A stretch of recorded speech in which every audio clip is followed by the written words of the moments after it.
So the budget that is submitted today is reflective of the City Council's 5-year business plan, and I think moves the city forward in a number of directions consistent with that plan. So the budget as a whole is talked about a planned expenditures of $1.53 billion. That's up about 3.5% over last year's budget.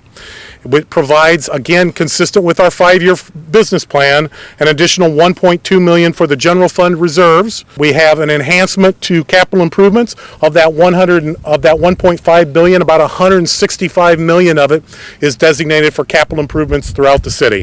Why we're here at 23rd and Chestnut is incorporated into this budget is a $10 million program to eliminate all of the dangerous buildings in the city. Currently there are about 800. That number fluctuates on a daily basis as properties are torn down and other properties are added. So over the next couple of years, our goal is to eliminate all of those dangerous buildings in the city of Kansas City. I should note that, and this is an important reminder, is only about less than 250 of them are publicly owned properties.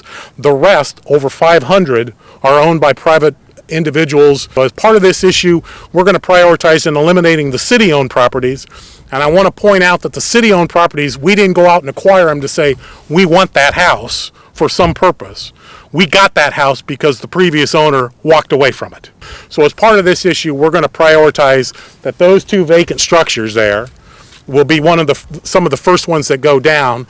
But if you're a private owner and you're on that dangerous building list, we're coming after you because the price of demolition that you will now have to pay if we have to tear it down just got more expensive. Well, instead of demolishing these buildings, is there an opportunity for them to be rehabbed? There is. Those 2 buildings are now for sale for $1. I'm serious. $1, and if you rehab that and put somebody in there who will live in the as an owner-occupied resident, the city, as part of this bond program, will rebate what would have cost us about $8,500 in demolition costs.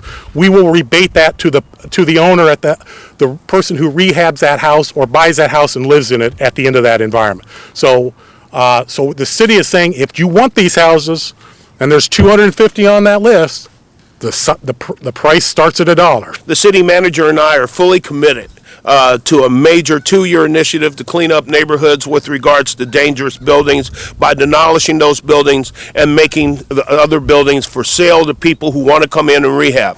So we're offering people a choice now. You don't want the building to come down? It's for sale. Buck, come get it. This budget presumes an earnings tax being renewed so that we can accomplish some of those issues. But if it doesn't, all of these issues and all the investments in here, additional money for public safety, additional money for neighborhoods, additional money for parks, all of that goes away because we'll have to retrench and spend the next decade just trying to figure out how to pay the bills. This is 40% of the general fund. All of these programs are come out of the general fund. If we lose 40% of our budget, frankly, we're going to be much more concerned about a lot of other things, like how many police officers and firemen and other people that we have to cut out of jobs. So the programming is going to take a huge hit and go down the drain. That's why it's important to maintain the earnings tax. The earnings tax helps us do all of the things that we need to do on the city level. So if we lose 40% of our general fund, then all bets are off. And we go back to trying to figure out a way to simply provide the very basic of services, and even that will be extremely difficult. We presume that the people of Kansas City will do exactly what they have been doing in the past, and that's to be smart and protect the way of life that we've all come to enjoy in the city.